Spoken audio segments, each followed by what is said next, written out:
नारद जी ने कहा कि यह तो भक्ति और ज्ञान वैरागी है, परंतु मैं अपनी आप बीती सुनाता हूं। बोले अच्छा। मैं पूर्व जन्म में दासी का पुत्र था।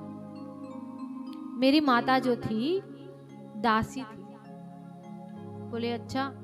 फिर वह एक सेठ के घर में कार्य करती थी और मेरा लालल पालल किया करती थी। मेरे पिताजी थे नहीं।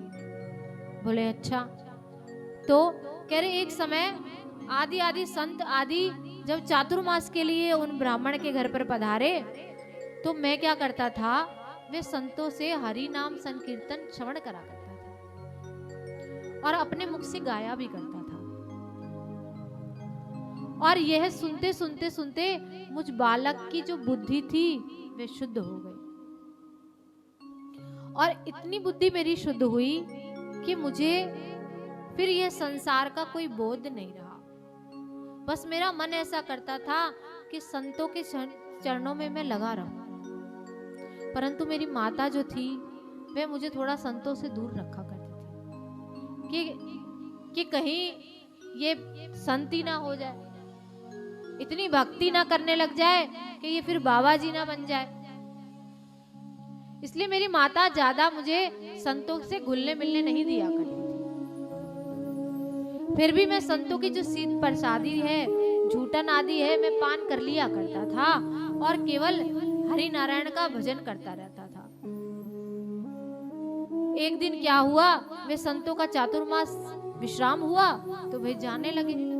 मेरे मन में बड़ा कष्ट हुआ, बड़ी पीड़ा हुई और मैं संतों के पीछे पीछे चलने लगा। जहां पर वे जा रहे थे मैंने बोला कि आप मुझे अपने साथ ले जाइए। संतों ने कहा देखो बालक, अभी तुम छोटे हो, अभी तुम्हारी उम्र नहीं है भजन पाठ करने की, अभी तुम थोड़े बड़े हो जाओ। पर नारद जी बोले मैंने तो जिद कर ली थी कि नहीं, मुझे तो आपके साथ ही जाना है। तब संतों ने मुझे कहा कि देखो अभी तुम्हारी माता है और जब तक तुम्हारी माता है तुम्हारा पूरा फर्ज है कि तुम अपनी माता का ध्यान रखो, तो इसलिए तुमको जाना नहीं चाहिए। एक दिन क्या हुआ, मेरी जो माता थी वे दूध दोने के लिए गई। रात्रि में दूध दो रही थी तो उनको सर्प दिखा नहीं, सर्प के ऊपर उनका पैर पड़ गया और वे सर्प ने उनको डस लिया। मेरी माता पधार गई। बोले अच्छा। परंतु मैं दुखी भी हुआ और प्रसन्न भी हुआ। दुखी इसलिए हुआ कि मेरी सहारा मेरी माँ ही थी, एक माँ ही थी इस लोक में जो मेरा लालन पालन कर रही थी। पिता को तो मैंने नहीं देखा, वह भी आज पधार गई है। और प्रसन्न इसलिए हुआ कि चलो अब माता थी, माता भी पधार गई तो कम से कम अब मैं हरि भजन में अपना चित्त तो लगा सकूंगा, निर्मल मन से मैं हरि का भजन तो कर सकूंगा, इसलिए मैं प्रसन्न भी हुआ।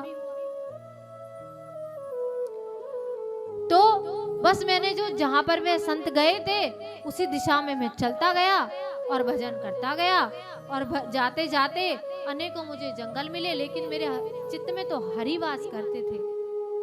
कहते ना, जिसके चित्त में भगवान वास करते हैं उसे डर कैसा। वे तो जो भगवान का हो गया उसे डरने की जरूरत ही नहीं है। वे तो अर्धरात्रि में भी निकल जाएगा, कहीं चला जाएगा, उसे डरने की कोई आवश्यकता नहीं है। क्यों? क्योंकि उसको मालूम है कि परमात्मा तो मेरे साथ है ही है और जिस भक्त के साथ भगवान रहते हैं उस भक्त को कभी कुछ कष्ट हो भी नहीं सकता। चाहे वह कहीं चला जाए, किसी तीर्थ में चला जाए, कहीं चला जाए, पूरी सृष्टि पे भ्रमण कर ले। नारद जी कहते थे बस मेरे चित्त में तो हरि विराजते थे और हरि का भजन करते करते मैं निकल गया और एक जगह जाकर एक पेड़ के नीचे बैठ गया। फिर क्या हुआ? बोले बस भगवान का चिंतन करता रहा और भजन करता रहा। एक दिन उस गांव में बाढ़ आ गई, सारा गांव डूबने लगा, परंतु मैं तो पेड़ के पास ही बैठा था। वे जो छवि भगवान ने मुझे दिखाई थी बाल रूप में मैं बालक था, जो छवि मैंने उनकी देखी थी, बस वे छवि का ही मैं चिंतन करता रहता था और मेरी आंखें बंद थी, मुझे तो कुछ दिखा नहीं।